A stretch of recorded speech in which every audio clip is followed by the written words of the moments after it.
오늘의 말씀 사무엘상 9장 18절에서 27절 말씀입니다. 사울이 성문한 사무엘에게 나아가 이르되 선견자의 집이 어디인지 청하건대 내게 가르치소서. 사무엘이 사울에게 대답하여 이르되 내가 선견자이니라. 너는 내 앞서 산당으로 올라가라. 너희가 오늘 나와 함께 먹을 것이요 아침에는 내가 너를 보내되 네 마음에 있는 것을 다 내게 말하리라. 사흘 전에 이른 내 암나기들을 염려하지 말라. 찾았느니라. 온 이스라엘이 사모하는 자가 누구냐? 너와 내 아버지의 온 집이 아니냐? 나는 이스라엘 지파의 가장 작은 지파 베냐민 사람이 아니니까.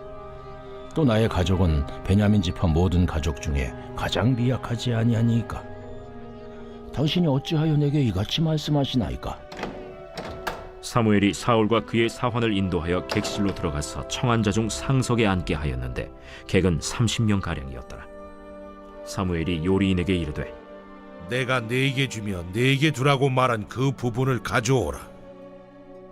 요리인이 넓적다리와 그것에 붙은 것을 가져다가 사울 앞에 놓는지라.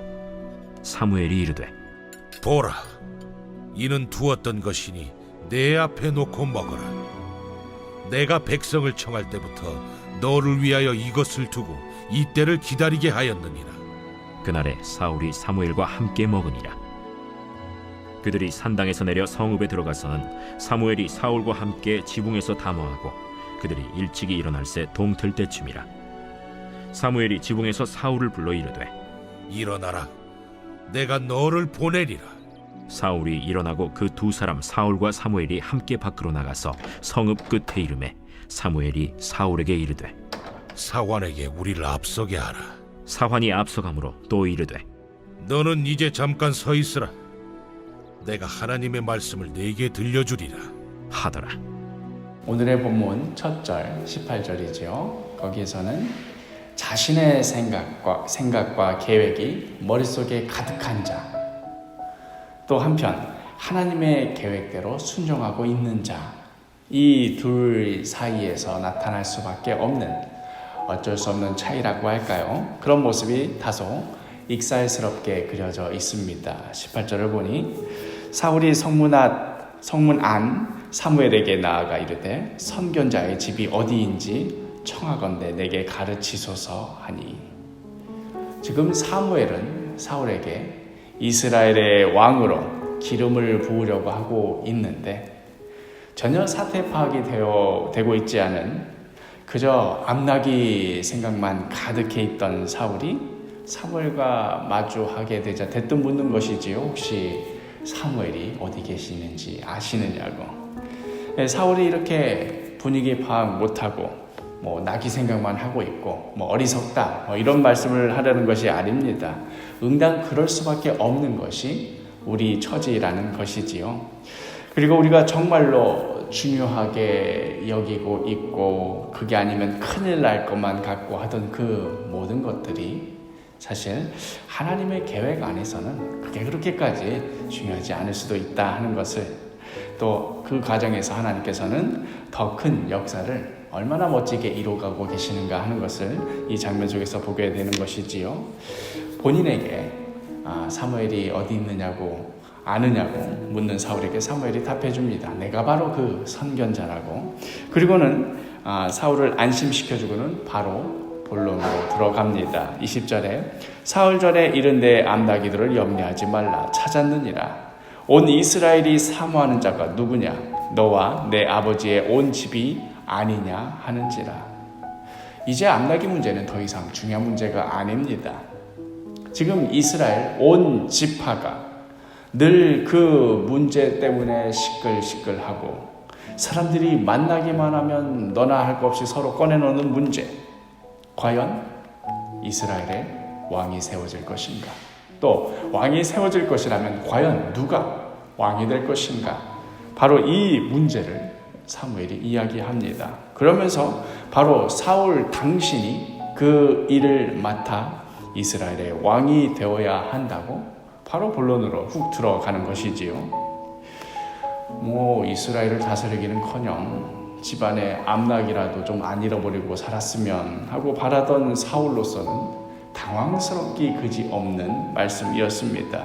21절에 사울이 대답하여 이르되 나는 이스라엘 지파의 가장 작은 지파 베냐민 사람이 아니니까 또 나의 가족은 베냐민 지파 모든 가족 중에 가장 미약하지 아니하니까 당신이 어찌하여 내게 이같이 말씀하시나이까 하니 나는 이스라엘 지파 중에 가장 작은 베냐민 지파 사람입니다.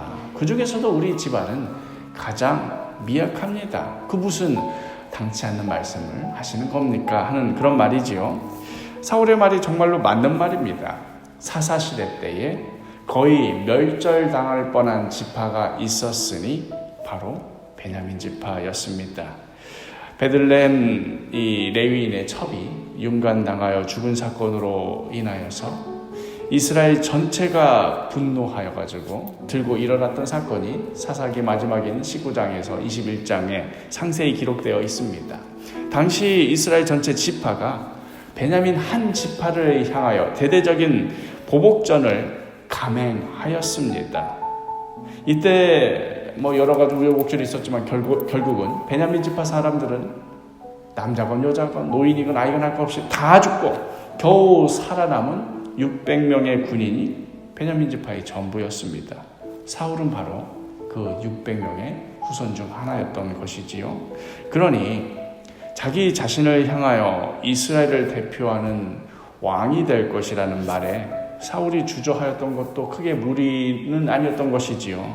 이스라엘을 대표할 왕이 나올 거면 다른 유명하고 다른 큰 지파들 중에서 거기에서 이게 나오는 것이 마땅할 터인데 하필이면 제일 작은 지파인 베냐민 좋은 일로 그렇게 된 것도 아니고 강간이니 토막살인이니 이런 추잡스러운 스캔들로 거의 초토화되다시피 한 이 베냐민 지파 그 끔찍한 사건 이후로는 절대로 나대지 않고 숨죽인 채 조용히 그저 남의 눈에 띄지 않게만 살아왔던 베냐민 사람 중에서 왜 뽑았느냐 하는 것이 이제 사울의 말이지요.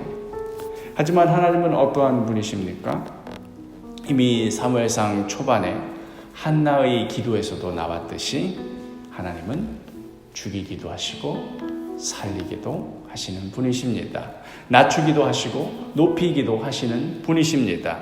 그러니 사울이 자기 자신에 대해서 그토록 낮추어서 생각하였다 하더라도 그것은 하나님께 전혀 문제되지 않았던 것입니다. 그리고 우리가 이후 역사를 통해서 보게 되듯이 사울이 처음에 이 마음 이대로 그렇게 계속 겸손할 수만 있었더라면 얼마나 좋았을까 하는 아쉬움도 바로 이 장면에서 드러나지요. 사랑하는 사도교회 식구 여러분, 하나님은 죽이기도 하시고 살리기도 하십니다. 낮추기도 하시고 높이기도 하십니다. 베냐민 지파라고 가장 작다고 그 중에서도 가장 미약한 집안이라고 사울 스스로는 그렇게 생각하였을는지 몰라도 하나님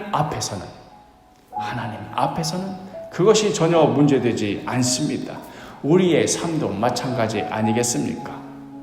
나 스스로가 어떻다고 내가 누구랑 비교해서 내 스스로가 그 정도밖에 안 된다고 생각한다 할지라도 그것은 하나님 앞에 아무런 문제가 되지 않습니다. 오늘 하루 죽이기도 하시고 살리기도 하시는 하나님, 낮추기도 하시고 높이시기도 하시는 하나님, 우리 한 분 하나님 바라보며 의지하며 소망하는 그러한 복된 하루가 되기를 간절히 축복합니다.